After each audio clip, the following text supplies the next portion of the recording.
All right, so this is example 2 of lesson 5.1 and this is 5.3, optimization with exponential functions.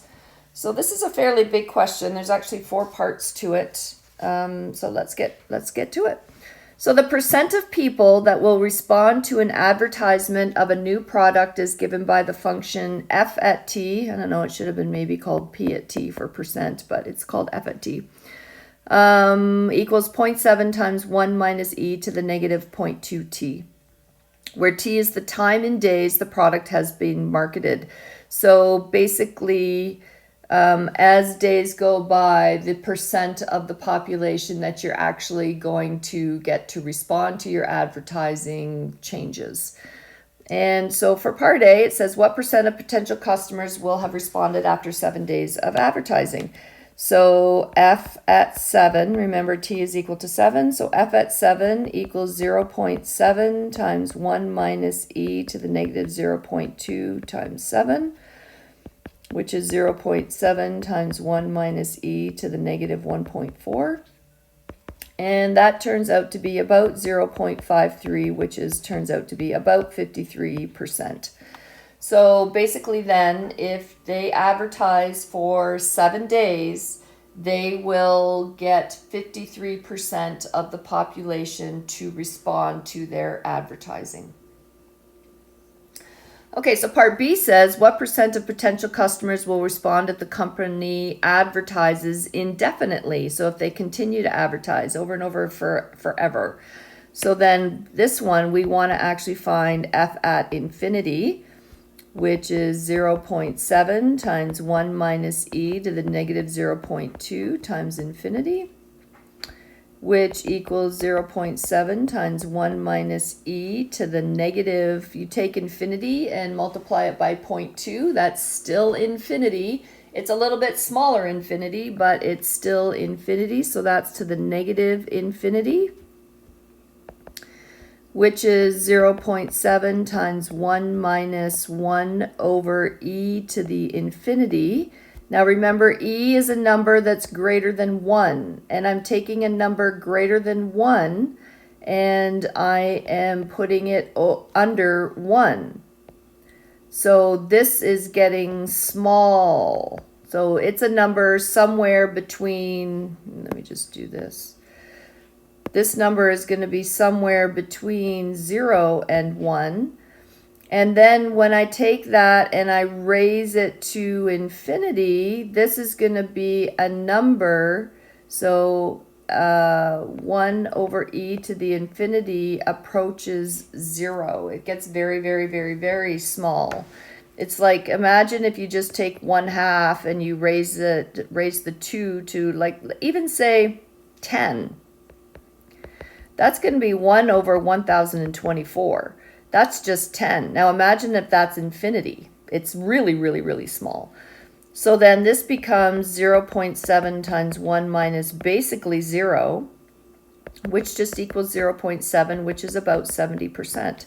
So basically what this means is that the most that they could possibly ever hope to, well, if they advertise indefinitely, they will reach about 70% of the population, is what that means. Okay, so now let's move on to part C. The area covered by the advertisement contains 10 million potential customers, and each response results in a revenue of about 70 cents on average.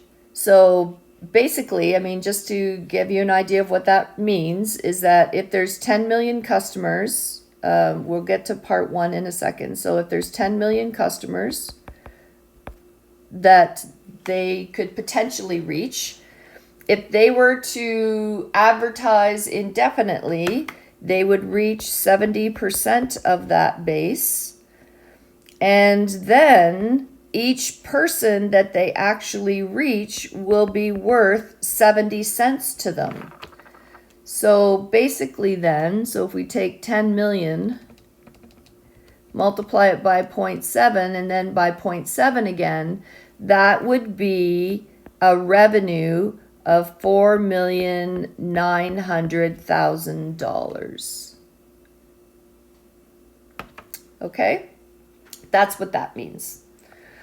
All right, so now, of course, we have costs that happen as well. So advertising costs $30,000 to produce, and then an additional $5,000 per day to run.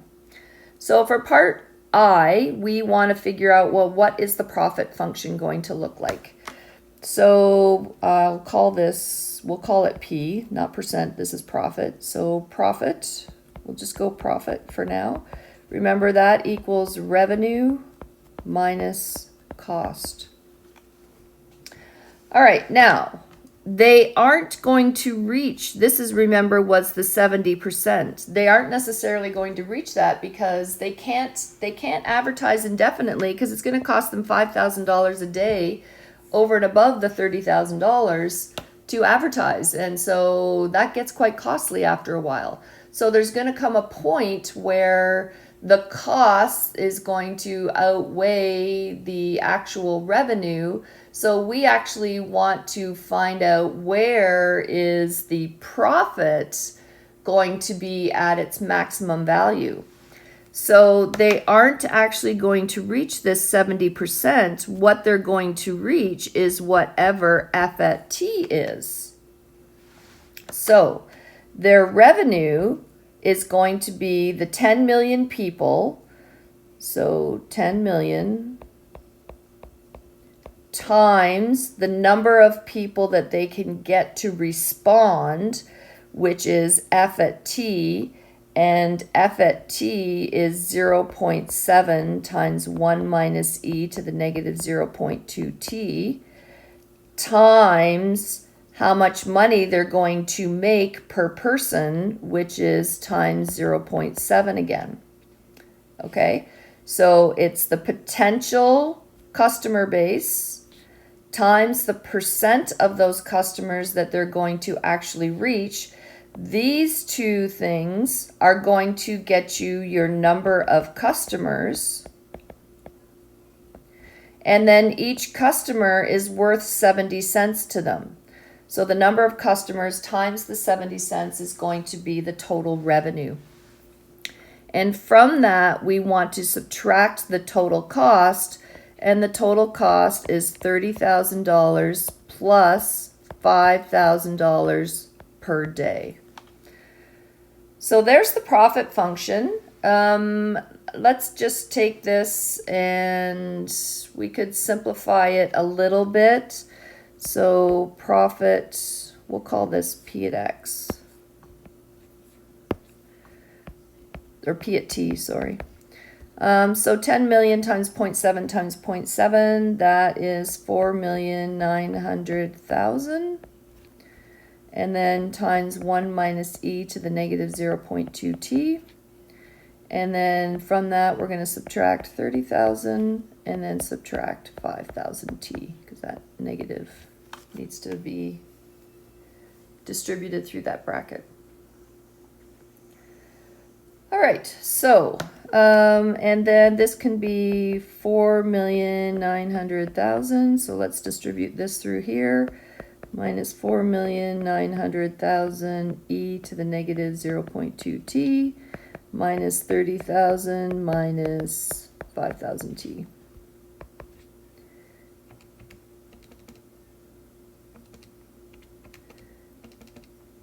Okay, so the 4,900,000 minus the 30,000 is 4,870,000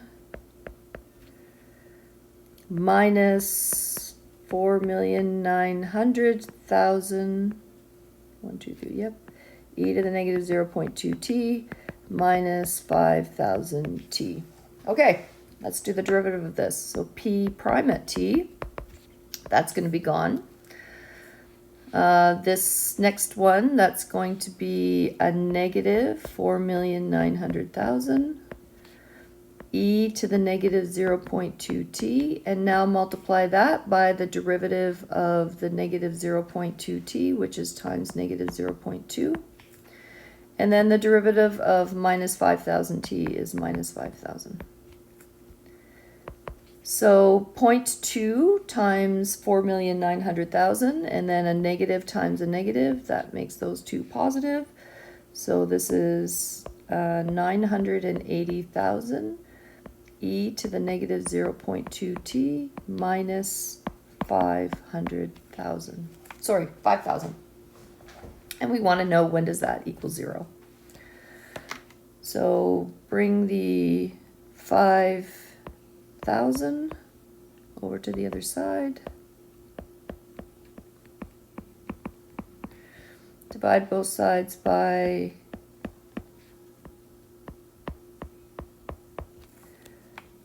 and we get, let's cross that out, so 5 over 980 equals e to the negative 0.2t.